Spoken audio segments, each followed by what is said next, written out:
Hey, buckle chasers. How about some buckle stoke? My name is Mike Iddings, and this is the channel Get My Buckle. Just so you know that I've got the experience to talk about this, I have a bunch of these. I've got one of those bad boys, and I've even got one of those. 20 years, which is pretty impressive. However, our guest today has some hardware a little bit more impressive than that. He's got a Super Bowl ring. So today we're going to speak with Kawika Mitchell, and he's going to share his Leadville experience. Tell us what he did wrong, what he did right, what he do different, and we'll learn from a gifted athlete. So anyway, Kawika, thank you very much for taking the time out of your day to join us, and look forward to hearing about your journey to Leadville and how Leadville found you. Yeah, I appreciate the invite, man. I'm looking forward to it. So I know you were one of the people that got invited, or maybe you bugged them to death until they said okay. But from the ground up with Alexi and Ryan, can you just expand a little bit on that and how that how you got involved with that and how that prepared you? Yeah, I reconnected with one of my teammates from the New York Giants, Amani Toomer, and he's cycling. I'm cycling mainly on the road. Zero gravel experience, zero mountain bike experience, and he first he asked me to do Unbound, and I was like, okay, no problem, let's do it. I had no idea what Unbound was. And then in the same conversation, he said, and I've been talking to these people from, they're talking about Leadville. They're doing a TV show and this and that. I mentioned your name. Would you be interested in doing Leadville? I said, yeah, let's do it. I had no idea. I had no idea what Leadville was. And, but I just dove in and it took a couple months to actually figure out. I looked at the site and I kind of, you don't really know until you dive into it. So, I mean, basically, that's basically how I got introduced to it. And then, later on I met Alexi and I met Ryan, and we continued conversations, and they wanted to try something different with the From the Ground Up project. And they wanted to invite me and Amani to try try Leadville. And, at the time, my schedule was flexible enough to do it. My wife, even more important, my wife was willing to support me doing it. Key component right there. Absolutely, yeah, that's the biggest component. So I said yes, and they gave me the tools, and we went from there. So it was a pretty unexpected way to get involved with Leadville, for sure.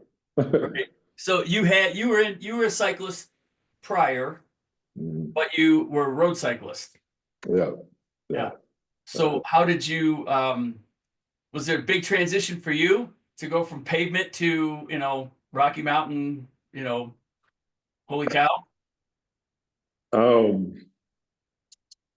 Yeah, absolutely. And just to be completely blunt and honest, I think I rode my mountain bike probably a total of 12 times prior to doing Leadville, but an actual off-road experience, I did the camp, which helped me, but probably 5, 7 times I went to Bentonville and did some training there. So really about 5 to 7 times with like actual mountain bike experience. So it was quite the wake up. Oh man. Yeah, for no doubt. So Amani got you in that. I actually spent some time with Amani last year doing some training as he was trying to do his his buckle redemption ride. Yeah. And he's a great guy, and he had nothing but good things to say about you. And he was like, "Man, I just don't know how that big dude can just freaking motor up those hills." So he was super impressed that you could, not only do it, but do it well. You didn't come in at 11:59. I mean, you came in at 10:31? Yeah. I mean, I was looking at some of your splits, and for someone who doesn't ride mountain bikes, and doesn't race and doesn't do Leadville, to hit Carter Summit in 55 minutes is, I mean, that is strong, my friend. Yeah. Strong. And then you hit Twin Lakes at 309. Mhm.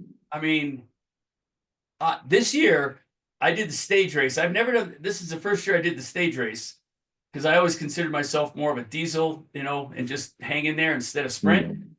Mhm. I think I was at Twin Lakes at 315, Mhm. and I got a big buckle in the stage race. So Yeah. my goodness, I mean, that's fast. Yeah. You Yeah. know, kudos to you. Appreciate it. Yeah. Do you remember any of your training? I mean, I know Unbound gives you the trainer and the coach and the program and the bike, and or not Unbound, but from the ground up. Do you remember any of your workouts or any of your your power to weight numbers or FTP or anything like that? I think when I started, I mean, I was at the time when I did level, I was about 256, I think. So, my power ratio is going to be a little bit different than somebody who's 160, 180. But I think at the time it was probably when I started training, it was somewhere around 360, 365 was my FTB. And so that was a good starting point. And I did a ton of intervals. Travis McCabe, who's a former pro cyclist, lives here in Orlando. So along with From the Ground Up and the people from Wahoo who helped train us, Travis gave me other workouts that I did. So a lot of long intervals. My least favorite was 9 minutes hard, and then an additional 5 minutes after that harder, and the over unders. So I hated those, but um, and then pressure on the pedal rides, 3 hour rides, just constant pressure on the pedals. I think, teaming that up with the intervals was probably my most valuable ride, one of my most valuable workouts, because I think that simulates Leadville at least a little bit, as far as pressure on the pedals. I think at all times, unless you're going downhill, you got pressure on the pedals. So, Right. yeah, I think those things, just putting in hours and committing to my nutrition and 256 is that's my playing weight. I played around 253 to 258. So I felt pretty strong at 256. And it's kind of funny, I'm used to carrying the weight. I think, I was racing, I do road races now, which I did not do before, but climbing up these hills and they're like, man, how are you doing this? I was like, man, I've been carrying this weight my whole life. So I'm just kind of, to Ah, me, I'm used to it, so there was a lot that went into it, but it was a team of people that definitely put it together for me and helped me out. right. I was gonna, I think it's easy to assume that as a 250-pound linebacker full of muscle, everybody in the cycling community is thinking you couldn't be farther away from the body spectrum of a cyclist that's going to finish in 10 and a half hours at Leadville. Yeah. I mean, man, were you heavier when you started the journey, or is that's just you? No, it's probably about 270. 270 is like, I mean, I rode a lot. I was in good shape. But that's not really committed to my diet. It's kind of, I was riding to eat instead of eating to ride kind of thing. So, Right. but yeah, I think it was a different gear for Leadville. Especially doing the camp. I think I did the camp at 265, and that 10 pound difference. Being a pro athlete, I can feel. I'm really aware of my body, so I could feel it was really hard, and I had to lose at least 10 pounds if I wanted to have a chance. So I think doing the camp and having some mountain experience really kind of helped me understand what I needed to do. For sure. And so yeah, I remember seeing you at camp. I was a coach at Mhm. camp. Yep, yep. Yeah, because you were at the table when we did the dinner. Uh, you were at the table in front of me, and I was just like thinking to myself, "My God, that's going to take a lot of energy to push that up a hill." But I mean, you kick some ass. I'll tell you what. Um, So what was your fueling journey like? Because I mean, you have to train your gut, and to do a 10 and a half hour race. You are obviously a more of a short term sprinter, athlete, at least for most of your career anyway. So did you have a hard time going from, I can, when I hit to the sideline, I can, slam Gatorade and that's good enough for what I'm doing, to, man, I'm putting, pressure on the pedals for hours and hours. How did that, how did that work for you? And do you remember any of the, did you have any bad experiences? Did you have to change products? What was that like? I definitely think my experience playing football helped me understand fueling. It was a priority for me when I played football. So, but like you said, it's different. I'm working on explosive movement, 10-second burst at the most. Usually a play, I forgot what the time frame is, but it's shorter than 10 seconds, I think, most of the time. So it was a lot different, but just understanding that I needed fuel kind of helped me out a little bit. I tried different stuff along the way, from the ground up again. They supplied a bunch of things. Goo was one of our sponsors, and so I figured out kind of what wasn't working, what didn't feel good, or what made me feel kind of full, or so my whole thing was really going into it, and I wanted variety. So I had my gels. Gels would give me a quick boost, but I had my solid food, which which I needed. That was really important. And I also kind of counted gummies as solid food, um, even though it's kind of right in between. And then making sure I had my bottles full with fuel as well. So I had options, and I think that was the most important part. And then my pack, I didn't want anything in there but water. So I wanted to be able to wash down things as quick as I possibly could. Again, going to camp, and I also went up to Georgia, and I climbed. My first climb on the mountain was a couple months prior to doing the Leadville camp, and it wasn't that much of a climb, but I was trying to eat during climbing, and I quickly realized that's not the best time to eat. Maybe if I get a gel in real quick, but to try solid food, which I tried at one point, I was like, yeah, this is. So it was trial and error. I tried different things, and by the time it came time for Leadville, I feel like I had it dialed in pretty good. And I was gonna have to force myself at moments to eat, but um, one of my things now, I refuse to not be able to complete a race because I don't eat enough. Like I just understand the fueling part of it. So as much training as you put in, I don't want to put all that training in and leave it up to not eating enough. So if I got to stuff it and wash it down with water, that's what you got to do. So That's what you got to do. And Hottie and Fatty, they kind of said in jest that Leadville is an eating contest disguised as a mountain bike race. mhm. And I mean, it's funny and it's cute, but it's true. Yeah, I mean, it's 100% true.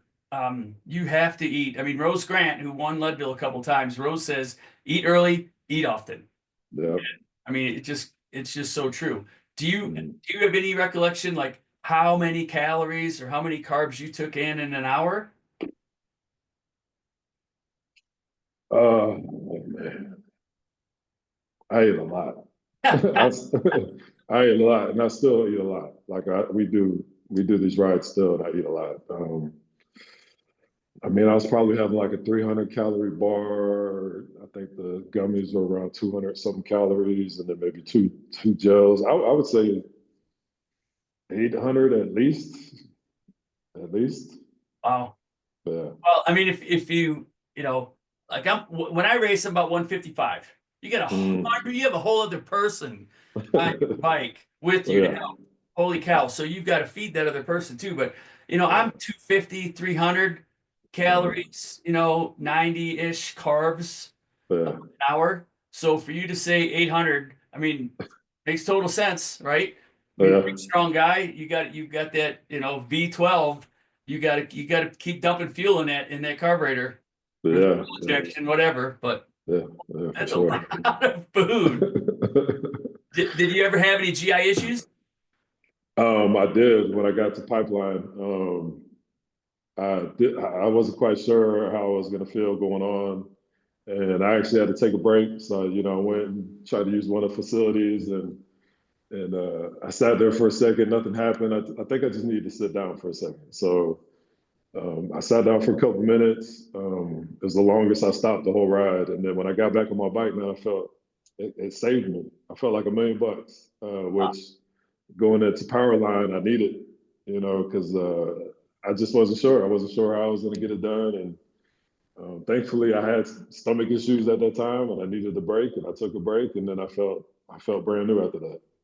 And this is coming back home. This is inbound. Yeah, coming back. Yeah, You were 80 some mile. You were 80. You did good for 80 miles, and then you start a little bit of GI stuff, and yeah, it went away. yeah. I went away. Good for you. Yeah, Most I times they was don't very go away, thankful. right? You hear Yeah, all the no, I was stories. grateful. Yeah, Yeah, a lot of people get that GI stuff and they just never recover. yeah, And they're slow down to a crawl, still finish, but they're 2 hours back from where they wanted to be, or they just can't make it. yeah. So Yeah.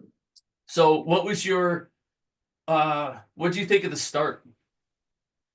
The man, That was my biggest concern. yeah, That was my biggest. I was just trying to think how I was going to get up the first climb, sort through all the people. I know Ryan and Lexi basically told me if I'm not moving up and on the asphalt, then I'm going to be moving back. So my main focus was just try to pass people on the first part and try to get to the first climb. And it was going to be chaotic. And at the camp, I had to walk up the first one, so. I was a little concerned, but during the pre-ride, I felt pretty good. The day before or 2 days before, I forgot exactly what it was, and then so I felt confident, but I just wasn't sure how the traffic was going to be. But the environment was amazing. It definitely was like a pre-game environment. Just all the people, and it was awesome, man. It was a great experience, and I had to work through the nerves, but after I got through St. Kevin's, it just I felt settled in, and I started to get more comfortable. So everything kind of worked out. oh, that's cool. So you said pregame environment. I'm assuming you're talking about the football, Mhm. pep talk, that with Yeah, the what is it? The music, God, I'm drawing a blank on the Electric Worry, that song that really hyped up, freaking get you yeah, going song. oh What yeah. did you think of that meeting? I thought it was awesome. Well, the day before the whole setup, you're sitting there, and I'm just looking at I'm from Florida, so I'm looking at the mountains, and I'm just all the people around the track, and just taking the moment in. And then when you get to the start, by then, I'm well aware of what Leadville is. I didn't experience the race, so much more. I had much more appreciation after doing the race, but up to that point, I had a better understanding. I learned the history of it, and I was pretty appreciative and grateful to be in a position and be able to do it. So, and then, like you said, being in a pregame situation reminded me of my NFL days. Being with Amani Toomer, who's a teammate of mine, who was right there with me, and and the other people who were preparing for Leadville with from the ground up. It was cool. It was really, really cool. And since I haven't done it, and I look at the people doing the race, I definitely, I feel like I'm missing out. So I'll be back one day. I'm not sure exactly when, but I'll be back. All right. Hopefully you let me know. Um, Yeah, so do you remember what corral you were in for the start? I want to say blue, maybe. Blue. Yeah. And did you start in the front, middle, back? Do you remember? I was towards probably like around the front third, I believe. We got there pretty early, and I pushed my way up there. So I think I don't know if they were talking about times when you felt like you'd be able to do it. My goal was 10:30. So yeah, that was my goal. I didn't know if I'd hit it. That's what I wanted to, and I thought I set a high goal. So I just tried to move up according to, again, Alexi and them, Brian at the time, because Alexi was racing. kind of helped me, help us decide where we should fit. So, and then being from the ground up, I think people kind of gave us some leeway, and with the cameras being around and stuff like that too. So, I think it all kind of helped the situation. Man, that's pretty cool. So Mhm. when you said you got to you were feeling pretty good, you were trying to move up on the way to Keeban, and then you said during camp you didn't clear Keeban. So Mhm. what happened at the race for you on the first Climb, climb, Keeban climb? climb right up it. Did you really? Yeah, no issue. What do you think the difference was? Uh, I've learned over time. Uh, I practice well. I prepare really hard. My whole thinking in football was like, I want to prepare as hard as I can. When I get to game time, it just comes to me naturally. So I felt like I prepared really, really hard. I was still worried about it, but when you're in that environment, the adrenaline's rushing. I think all of that kind of played a role into it. I lost the 10 pounds that I kind of set out to lose. I felt I felt really good going into it. I felt like I prepared going into it, and that was kind of the measure. How was I going to do in the first climb? So I felt really good. I felt good. I felt good in the pre-ride. I think it was like 2 days before. Still was breathing kind of heavy, but um, I think it was just a combination of preparation and game day. Just feeling good about it. That's awesome when you feel it's nice when you feel good on the first climb. Yeah. Because there are plenty of people who don't feel good on that first climb. Yeah. Then Yeah. they're thinking to themselves, "Oh man, it's gonna be a long day." Yeah. No doubt. So it did.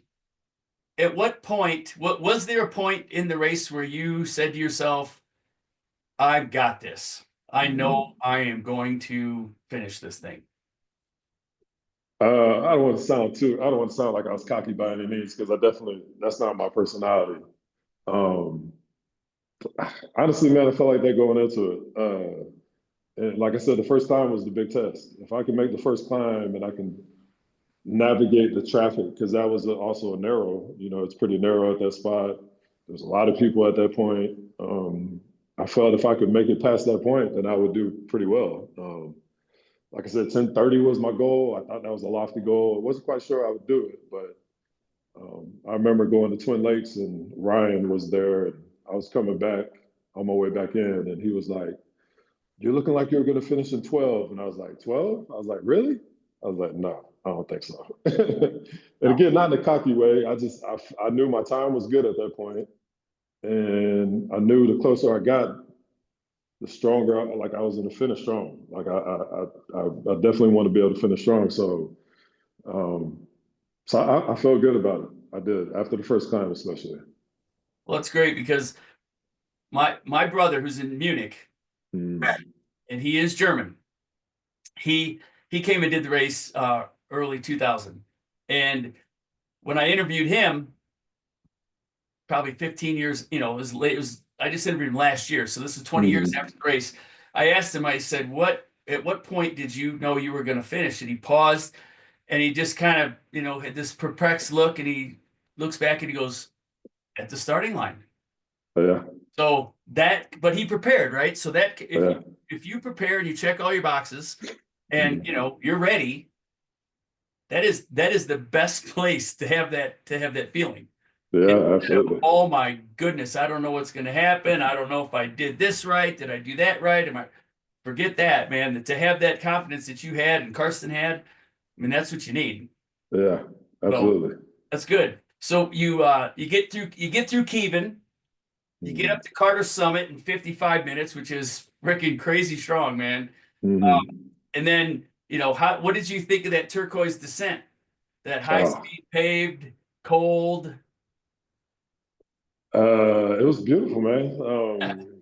It's definitely some sketchy parts.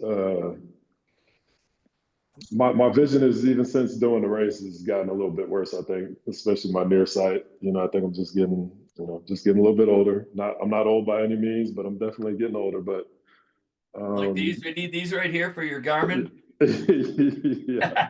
So, but I like things at that speed. but I actually I was able to take it in. I'm cruising up, some of the climbs and stuff like that, and then some of the descents. Obviously, you're not taking anything in. You're watching your line. You're trying to see where you can go. You're trying to pick the safest spot. So It's 4 I o'clock. think it's just so focused on that that really nothing else really mattered. At times I was able to take a look, but I think just being so locked in on making sure that I'm staying safe. I didn't risk any of the descents by any means.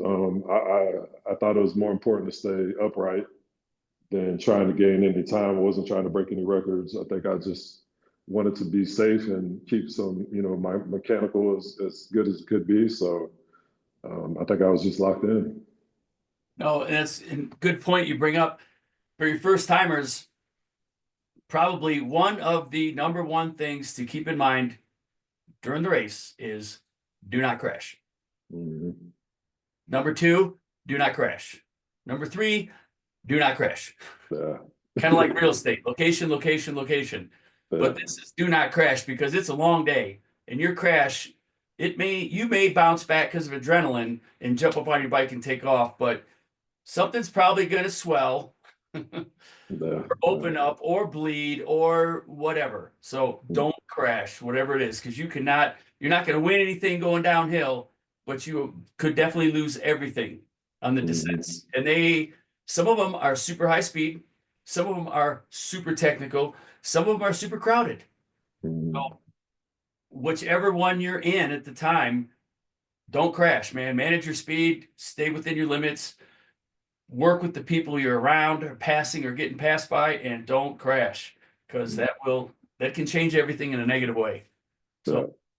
So you're ripping around turquoise, enjoying the scenery because it's not technical. And then you turn up on four and you're riding along that drainage, and then you make the hard left turn onto Sugarloaf. And do you remember, are you passing people? Are you getting past? Are you by yourself? Are you in 10 people? Where were you at in the race at that point? I was passing people at that point. Still, I was moving at a good pace, and basically any climbs like Sugarloaf, I would try to get. I felt more so than being on the flats, finding somebody who I can pace me on the climbs. If I found somebody who was moving at a pace that I felt comfortable at, I try to trust their line as best as possible, and I let them pace me up the climbs. If they weren't moving at quite the speed I wanted, I knew where I needed to be. I'm not somebody who's going to spin. I mean, I don't know if you can actually spin up these mountains anyway. I think you're going to be pushing no matter what. But I don't. I definitely liked being in the middle gear. I liked using the strength that I had and kind of finding that middle way to get up the mountains. So if I found somebody who I was comfortable with, I let them pace me. I wasn't trying to win any races. I knew I had to control myself, but if I could find as comfortable as possible, if I could find a place that I could be, then that was kind of my goal. So I was passing people, but again, if I found somebody who could help me, then I would let them help me go up the mountain, basically. Do you remember what your gearing was for the race? Uh, no, not exactly. I remember my rotors were extra big, but I can no, see why. yeah, I don't remember the specific gearing. I do. It was all mechanical. Which was really awesome. I could just hit the lever and it can jump the gears that I needed to a lot quicker. I think it was a little bit easier to manage too. I just found that easy gear. Again, I think I wish I knew too, because I wasn't at the easiest. I found more comfortable like two or three before the easiest Right. gear. Yeah, where I could again put more pressure and use more strength to get up. Do you know what your cadence is, your sweet spot cadence? How many revolutions? Um, yeah, that's something I still work on today. Like I might do 100 miles and my cadence might be average in the 80s, which is not that great for, especially on the road. I know on the road it's still in the low 80s, sometimes 85 at the most. which is not that great on the road. On the road, I need to be, I need to be turning over a little bit more, especially at the speed that I try to go to now on these road races. But um, no, I was looking more at my heart rate than anything.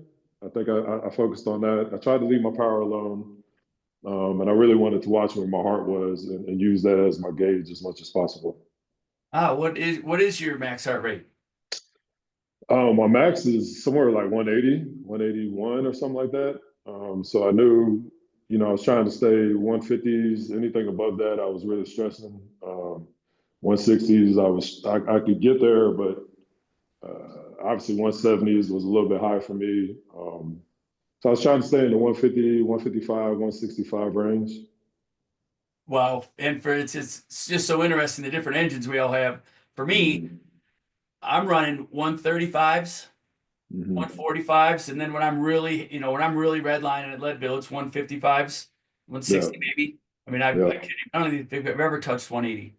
yeah. It's crazy Uh, how, we're just gifted with different engines. Yeah, I ride with people that hit the 200s all the time.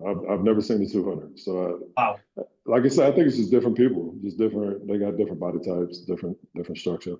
Sure. So you're passing people up Sugarloaf, Mm. and then now you get to let it rip down power line. Yeah, So how did power line go for you? I didn't let it rip. I can tell you that. uh, going back to the crashing part that we were talking about earlier, I crashed during camp, not at Powerline, but it was on it was the very first descent. It was a small descent. I don't remember exactly where it was. Um, it was towards the single track area at the beginning of the ride at camp. And it was one of the ruts. And basically, that taught me where my eyes go is where my bike's going to go. So I had that problem during camp. So during power line, I knew, again, I didn't want to crash. So I sat back as far back as I could, and let my bike just do the work. And I try to stay out of the ruts as much as possible. And my biggest goal was to make it down there as safe as possible. So I was willing to sacrifice time again to gain time, and so I took my time, man. I was sitting back, and I still was probably moving faster than some people on 250. Going downhill, it's hard to go completely slow, but I went as controlled as possible for sure. Yeah, and this is where those big rotors Yeah, came into play. You get 250 pounds going downhill. yeah. Because at camp, Yeah, I right. burned them. Yeah, I burned my rotors. They were black after I was done. So I was like, man, this is. I learned a lot just through trial and error They were black at the end of Leadville? at the camp. No, at the end of the camp. At the end of So the camp. yeah, yeah, Wow. Well, it's a good time to figure that out, right? To know, okay, instead of, seeing that at halfway point or something, like, oh shit, now what? yeah. They were screaming. And every time I was going Right. downhill, they were screaming. I was like, yeah, this is not good. So Holy crap. Well, I'm sure you had 203 in the front and 180 in the back. yeah, it was big, as big as They they were, can go. yeah. Man. So how did you do so you get down the bottom of power line and now you're on the pavement, you make the right turn, you're on the pavement, you go around the fish hatchery, and now you've got that one section that is the big topic about gearing, where it's the only, flat road section in the course. Um, Mhm. how did you end up, were you by yourself? Did you end up getting with a bunch of guys and do a pace line? How'd you get to pipeline? Yeah, on the way in, I was with a group, and being on the road most of my time, I'm really comfortable being in a group. So that was my main goal, is just to find somebody to ride with. I felt good. Most of my riding, again, I did on my mountain bike was on the road. So I knew what I could deal with. I knew how to work with it on the road. It's obviously a little bit easier, but dealing with the wind and stuff like that, I was able to get with the group and again somebody I was comfortable with. I wasn't trying to. If somebody was moving too fast, it was a long ride, so I wasn't willing to. I wasn't willing to sacrifice too much at that point. But I knew where I could be, so I got with the group and we found a good comfortable zone and worked well together, thankfully. Um, so it helped out a lot. That's great. All right, Mhm. so you get through pipeline, go through the conduit roads, and now you end up at Twin Lakes. Mhm. So are you at Twin Lakes? Are you Are you destroyed? Are you chomping at the bit to get up Columbine? How you feeling at that point? And Nervous. did you eat? What did you eat at the station? My plan was to stop as short as possible. I was kind of nervous at that time. I think I fueled up. I definitely fueled up at that point. I switched my pack and put a half. It was a half full pack just for Columbine, and I gave them my other pack so they could fill it up. You definitely want good support. If you can, if you can pay for it, if you got a family come out there, I highly recommend having good support. So they took my pack. I took the half full one, filled up a little bit, got comfortable. I think I still had my heavy gloves on. I was able to strip down some stuff, and then I was nervous, man. It was ready to go. So started my way.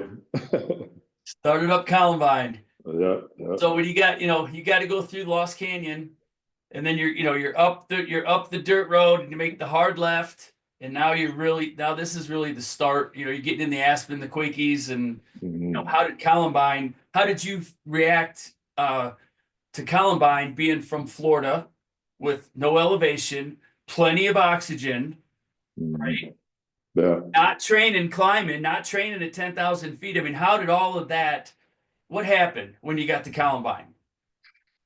I felt good. I had a good climb during camp, where I just took my I didn't I found a comfortable spot. I'll just say that. I don't want to say I took my time, but I didn't rush either. So I found a comfortable spot. Again, I was pacing people. I was letting them pace me up the mountain.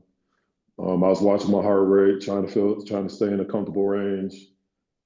I know we didn't go all the way to the top during the camp, so I was kind of concerned about that because I know the steepest part was at the top, which I quickly found out, or eventually found out. So, so I just took my time. I let people pace me. I remembered I was fueling at that time. Again, no solid food. I think I was relying on my bottles mainly because I wanted my breathing to stay under control. I wanted my heart rate to stay under control. So I really focused on trying to drink a little bit more than usual. And then I was, dealing with the thin air. It was tough.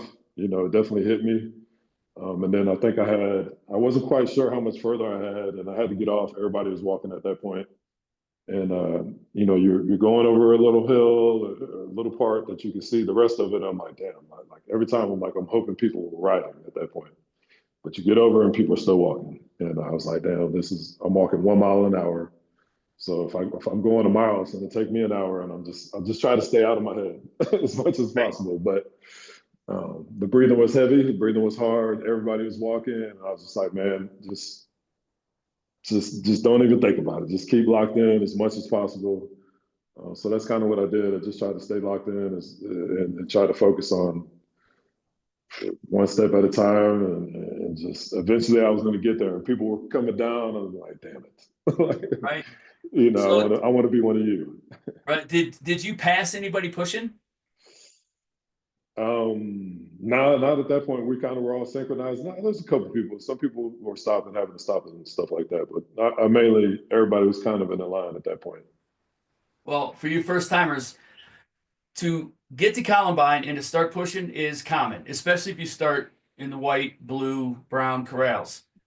But just remember, you're racing the clock, and if you're not as fast as Kawika, and you're not on a 10:30 pace, and you're on a 12-hour pace, 12-hour bubble, you can pass people pushing.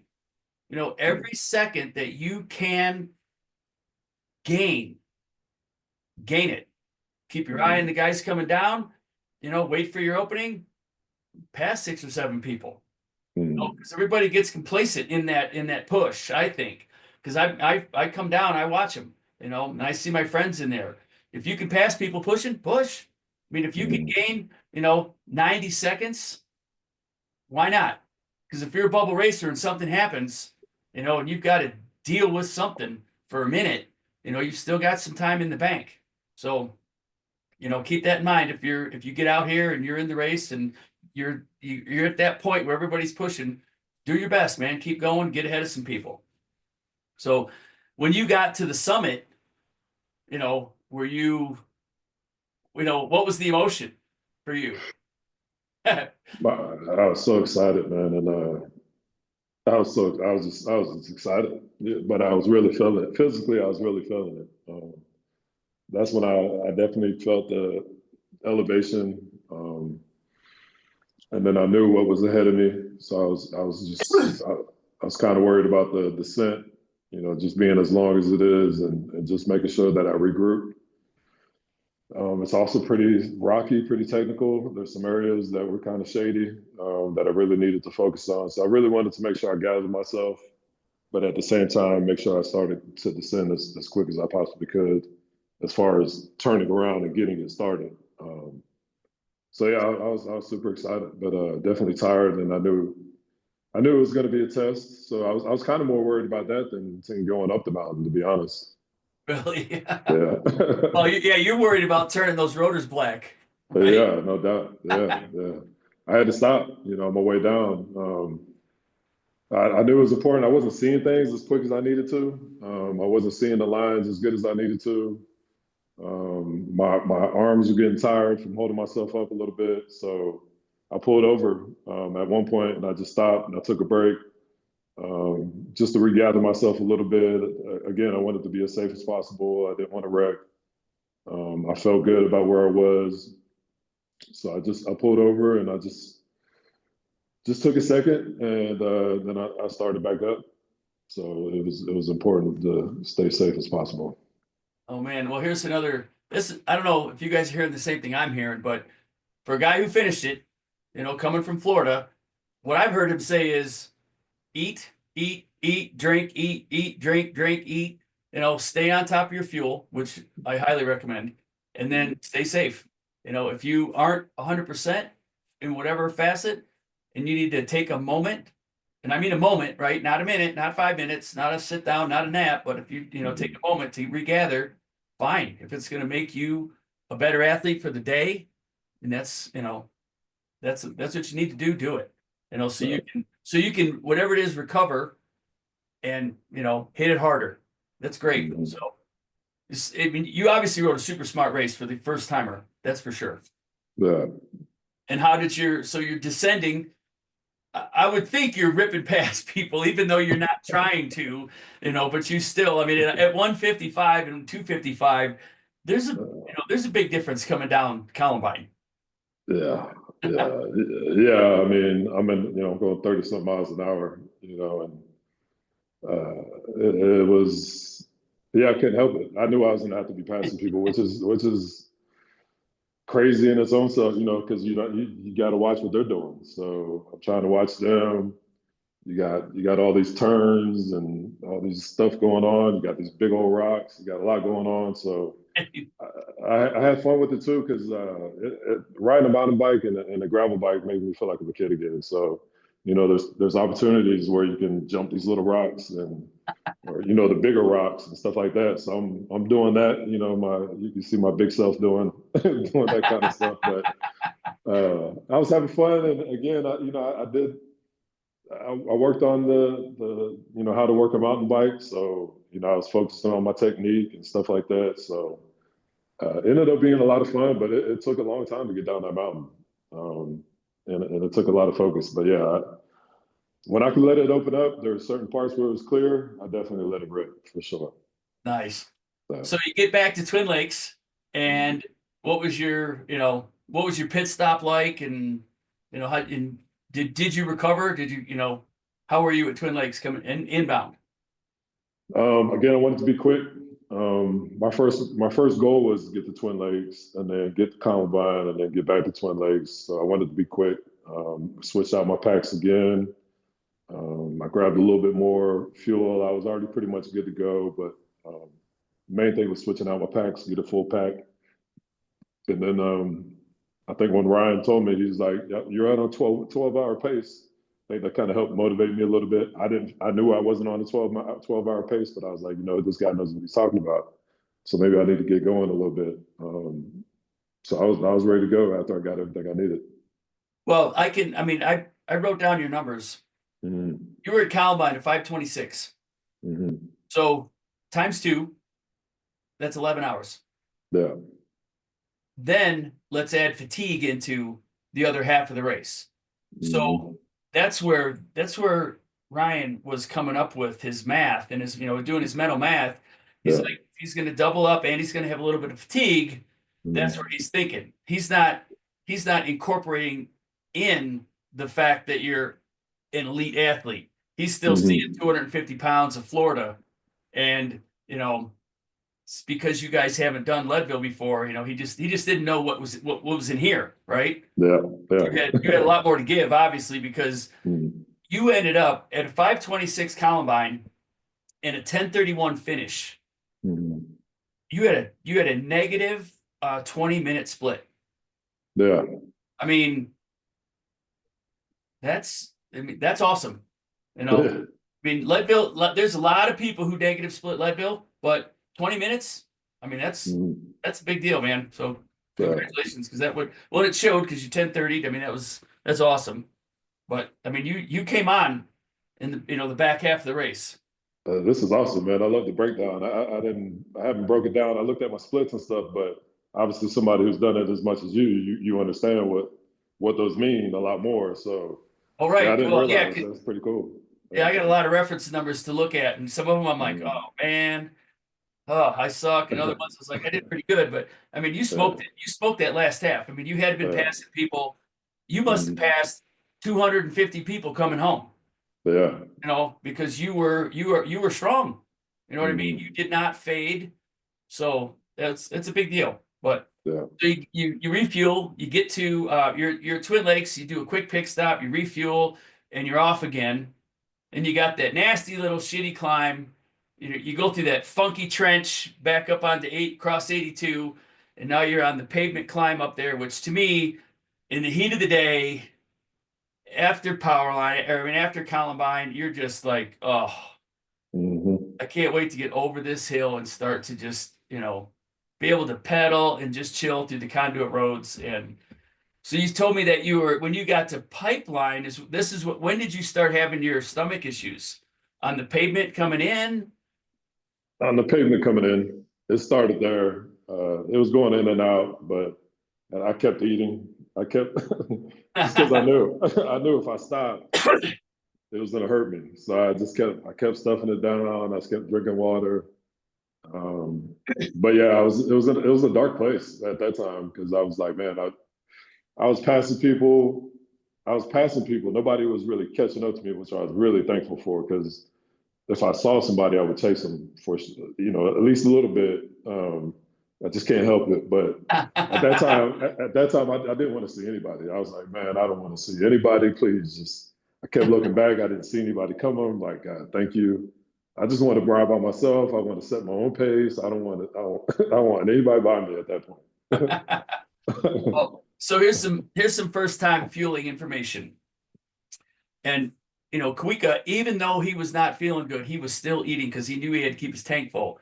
So my analogy is, if you're running with your tank topped off and something happens, whatever it is, GI issue, flat tire, pushing up Columbine, and you cannot eat for 30 minutes, now you're at half.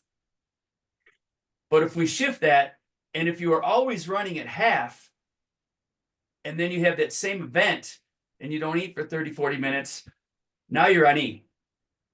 And now you can't recover. So fueling wise, for your first timers, keep your tank top off. And that way, if something happens, you're only at half ish, and you can recover and you can keep going. But if you're at half and you have that issue and you're on E, you're done. So, I mean, you and I never had a chance to talk. I mean, you obviously got good coaching from Ryan and those guys to, and from your previous athletic endeavors, you knew that you had to do it. Whether it doesn't feel good or not, it's like I just have got to keep putting fuel in the tank. So good, good on you, man, because that probably saved you. Oh yeah. Quit, when you run out of fuel, you're done. So Hmm. you got your stomach issues, you power through them anyway, and then now you get to power line, and Oh you're God. 80 miles in, and now what? Now where's this at? Where's your head at? Man, I was in a dark spot, man. The power line was because there were people pushing people, and I didn't even want to be pushed. I didn't want to be touched. Like I just want to be left alone at this point. I want to make it up. There's one guy that wrote it at that point. There's one guy riding it up, which was really awesome. Was not motivated by that at all. I didn't want to ride it. I just wanted to get up there as much as possible. So again, I was rotating, man. I was looking down, watching, I was looking up, and I just kind of was finding ways to distract myself, and I knew I just had to get over. That was my next big mark that I knew I had to get over. And once I got over that, I knew, there's more challenges down the road. But if I can get over that point, I knew that was the hardest point to get over in my mind at that point. So I just stayed locked in and just stayed consistent, and if I had to stop just to take a breather or let my feet stretch out my calves or something like that, then I did it. But I kept it moving, just stayed locked in. Do you remember at what point in Powerline you started pushing? Um, Because I you're was coming up, trading. you're parallel in the fence, right? That Yeah. fence is on your left, and then you Hmm. go left into the woods, and then you come around, turn, then it gets real steep right there, and you're coming up. Now you've got to do a couple water bars, and then you're doing that left, and now it's like, now is the holy shit. It was that point. Isn't that point? No, I was good. I was good up until that point. I was still climbing pretty well at that point. I was still making my way up pretty good. But once I hit that point, I could see, you could basically see the top if I remember correctly. I could see at least where I needed to go. Right. So I just tried to be consistent. I just tried to put one foot after the other. Actually, there was a couple times where I did try to get up and ride. There was a couple sections where I was able to maybe get not too far, but if I could ride, I tried to do it mainly to switch up from walking to riding. If I was able to do it, then that way I can switch the muscles I was using and Sure. just yeah. So that's kind of was my thought at that point. So I would think that 250 pounds, it wasn't a traction issue Hmm. going up power line. Yeah, no, No. no, no. Were you were your legs fatigued? Was it your stomach that was holding you back a little bit? Was it just lack of experience climbing something that steep? I mean, was there people? I mean, what made you end up pushing at that point? Do you remember? Uh, it was probably a combination of I didn't want to burn out at that point. I felt pretty good going into it. Once I had that breaking pipeline, I really didn't want to burn out. I knew I still had some distance to cover. I wasn't really comfortable, selling out at that point. For me, it was just about maintaining. So that was my main purpose. So I just wanted to finish. Um, so I knew I had to stay under control as much as possible, and it was steep, and I would have had to expend a lot of energy to get up there. So Oh, I like had I to stay said, controlled. yeah, you rode a smart race. So, Mm, in my opinion, the upper part, like you get past the classic power line climb, mm, then you got a little bit of descent. Then we start climbing again. And this is where it's the most, in my opinion, the most technical section of mm. Leadville because you're moving left to right and you're going over rocks the size of medicine balls or Oh yeah. half of a freaking Volkswagen and trying to, jump up on them and keep climbing and keep your balance and keep your traction. And how did you do on that hard technical section? That was the only part I fell off. Oh Basically, yeah. I couldn't get any momentum, and I was locked in, and you're fatigued at that time, and I'm with a group of people, and I just tipped over and fell off. It wasn't anything bad, It just it actually probably made me laugh a little bit at that point. But I felt good. I was able to because I can power over those rocks you're talking about. I still had a couple, where I could power through a lot of that stuff and just keep it moving. Again, it was nice and steady at that point. But yeah, I fell off and really again just try to focus on strength. I think at that point. Right. Yeah. So when you crest over and now you're going to come down Sugarloaf. Mhm. How were you on Sugarloaf? Were you ripping past people again? Was there anybody around you? I mean, because the race for your first timers, you might ride with 20 people. You might ride with no one for 20 minutes because the course is so long and there's just so many different abilities of racers. Who knows where you're at? So I love it when I can hit Sugarloaf and there's nobody there because you can just pick your line because it's a ton of baby head rocks. It's super rocky, and you can really rip. But when there's people, so what did you encounter for coming down Sugarloaf? There really wasn't that many people around. Everything was pretty spread out at that point. I encountered a few people, but I was able to let it go a little bit, and I felt pretty good. Definitely fatigued. I was definitely fatigued at that time, but I still felt like I had some stuff. So anytime I was able to let it go, I let it go. But again, just trying to stay on top of my wheels and trying to stay safe as possible. But at that point, I knew I'm getting closer to the finish. So if I had opportunities to go down, then I was letting it go. But I felt pretty good. That's cool. So then you get down Sugarloaf. We got Hageman Road. Then we turn left. Now we're on Turquoise Road. Now we're coming back around the pavement, around the lake. And you get to the May Queen where somebody probably threw a cold towel on your shoulders. And then now you've got that pavement, relentless climb to Carter's Summit. Yeah. Where were you with that one?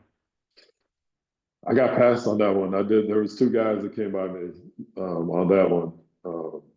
And then one, I ended up catching them at the top, but that's a long climb, man. I was just like, when is this? I was like, when is this going to be over?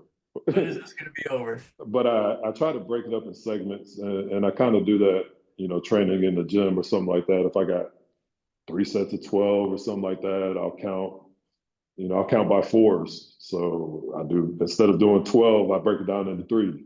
I got 3 sets of 4 while doing 12 reps. So I kind of, for my mental health, right. I try to break it down like that, so I knew Carter, I had to get to the top, and that was the last checkpoint. So I just try to forget what just happened. At some point, this is going to end. So and just keep pedaling. That's the biggest thing. Just keep my legs moving, no matter how they feel. I think from training football, one of the big things that we always talked about, my mind will quit before my body will.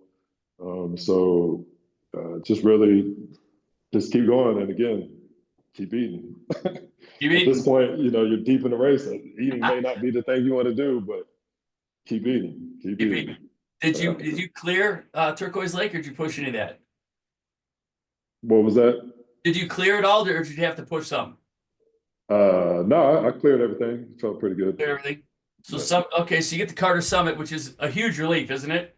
Yeah. It's like, oh my God, thank you. Yeah. I'm here. Yeah. And then you did Carter Summit. You did Carter Summit to the finish line in an hour 2. That is also great. I mean, that far into the race, you know what I mean? 90 some miles. And and now you're gonna do that last section. And everybody thinks that it's over when you get to Carter Summit. Well, it's not, because there's still it's deceiving, because when you turn left at that green gate and you got to crawl out of that hole at the confluence of roads where Mary Lee was at the start at the beginning of the race. Yeah. That sucks. It's the worst part. That's right. That sucks. There's a lot of little punchy climbs through after Carter Summit. Yeah. So now you rip down Kevin, and now you're on Tennessee Creek Road. You turn left, you go over the tracks. Now you're on the pavement, which you're like, oh, thank God, pavement. So happy to have some pavement, and just kind of, for me, I'm trying to keep my emotion together, because usually at that point I'm a mess, because I know I'm going to finish. And, then what's ahead? The left turn at the bottom of the boulevard. Yeah. Which is one of the, a lot of people say it's a kick in the teeth, but I say it's a kick in the nuts. Yeah. That thing, you turn, it's sandy.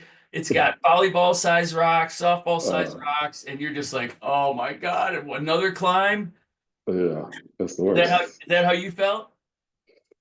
Yeah, heck yeah. It's the, I mean, to say it's the worst after doing Columbine and all these other parts, it's sad, but it's true. It's the worst because it's like you know you're coming home, and then again just taking it in and you know people talked about once you get to this point, this is when you get excited. You know, this is when you know like you're right there. Um, I was super pumped. I knew because we did that ride. We did some of the filming for from the ground up on that road, and me and Alexis were playing around trying to climb on that and sprinting and doing some silly stuff. But I knew what it was. I think Ryan might have met me after that. And it was like, give it all you got. And I'm like, man, this is all I got, buddy. Like, this, what you see is what I'm giving right now, man. So, uh, but yeah, I knew once I got there what it was going to be. So, right. And then, you know, the boulevard is, I mean, on paper, the boulevard is not that long, mhm. right? It is just not that long. Yeah, But when you get, you know, you finally crawl out of that baby head climb, and now you're on the wide dirt road. To me, that couple miles feels like 20. yeah, It just it feels like did. it never ends. Yeah, it did. Yeah. It did. And all right, so now we did that. We're gonna turn left. We get to the stop sign. We're up on the pavement. We're over Hospital Hill. And now you can see the town. You can see the finish line. Where were you? Oh man, I'm getting chills right now thinking about it. It was Me too. yeah, it's awesome. It was just I had my wife and my son were there. My youngest son. I got three kids. My wife was there. A good friend of mine who I've been friends with since 1998. Him and his wife flew in. Then I knew I had the from the ground up crew were there to support. I knew Amani was going to be around at some point. It was just really cool, man. It was just a great experience. You know, and then really, obviously, at that point, knowing what Leadville is about, like knowing the history, the whole week leading up, the camp, like just all about it. So it was amazing, you know. And then after retiring football, and you know, those are the things you miss when you retire from playing something, doing something your whole life. You know, to be in a moment where you can. I think I learned that I really can appreciate those moments a little bit more. Um, so I took it in, man, and I really enjoyed it. Really enjoyed it, and I was motivated. You know, nobody from the ground up even reached the halfway point up until that point. So to be somebody who's to be the first one to finish, I would be lying if I told you that didn't motivate me. So there was a lot of different things that kind of fed into that moment. So you were the first ground up participant in the history of the ground up that finished the race. Yeah, yeah, Wow. Well, congratulations. Didn't know that stat. yeah. Thank you. It was awesome. That's super cool. And I know I talked to Monty quite a bit, and he said, you know, he wanted to get to, I think he said he wanted to get to Twin Lakes inbound because that was the farthest anybody had made it before, before you guys did it. Yeah, And he's, he is he's determined to come back and get his buckle. yeah. He's not happy with, he was not happy with that. He wasn't happy with last year. And he's like, Hmm. he says, I don't know when I'm coming back, but I'm coming back. When I do, I'm going to be ready. And Yeah. I'm getting that thing. I wouldn't expect anything less. Yeah. So how often did you get to do you wear your buckle? You know, man, I was just talking to somebody about that. This might have been yesterday. Um, oh, I lost power in here. Hey, you good. I I was can just still talking. see you. Yeah, I just was talking to somebody about that yesterday. You know, they got the belts for sale and stuff like that, but I didn't get one, and I need to get one. I need to get a nice one because I would wear that buckle everywhere I would go. Let me go where it's a little more light. Because I'm definitely proud of it. I got to hang it up next to my trophies in my house. So That's awesome. That's awesome. A Super Bowl champion with the Super Bowl ring is going to hang up his Leadville buckle with that. oh yeah, Unbelievable. absolutely. Love it. Love it. Love it. Well, I'll tell you what, I can't thank you enough for taking the time out of your day and joining me and just, reminiscing about that race and sharing your experience, and just super cool. Appreciate it. Super cool. Absolutely, man. You made it that more amazing, just with all the stats and your history with it. So, nah, I appreciate it, man. It was an honor. Anytime. Great. And I did hear earlier in the show, you said you're coming back. So what are you thinking? Year, 5 years? Do you have any kind of a time frame? I'll be back in the next 3 years. Within the Next next three three years. years. Could be next year, could be year after. Yeah, All I'll be right. back.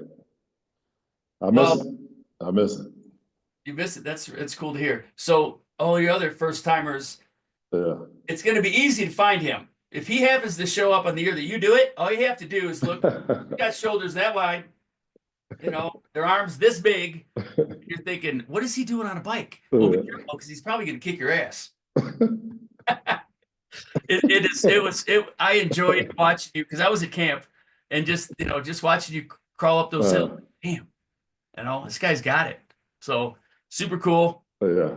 Yeah. All right, I'm gonna do some of our sponsor stuff, but thank you again.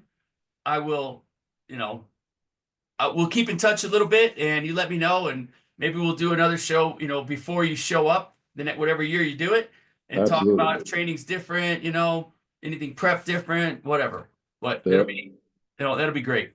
So Yeah. Appreciate it, man. thanks again, Kawika. Very cool. All right. Yeah. Thank you. All right, you guys. So here is some of the stuff that's going to help you get to the red carpet in under 12 hours. Quicker stuff. Last bike rack you'll ever own or you'll ever have to buy. $25 off and Get My Buckle. 100%. Goggles, helmets, all kinds of good stuff. Reach out to me, Mike, at Get My Buckle, and I'll get you the discount code for them.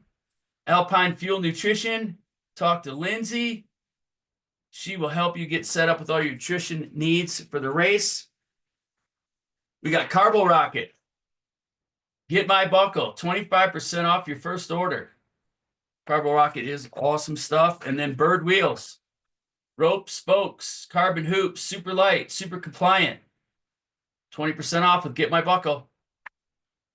So those are the products that are going to help you get across that finish line. So, all right, Buckle Chasers, thanks again. And we'll talk to you later. See you next time.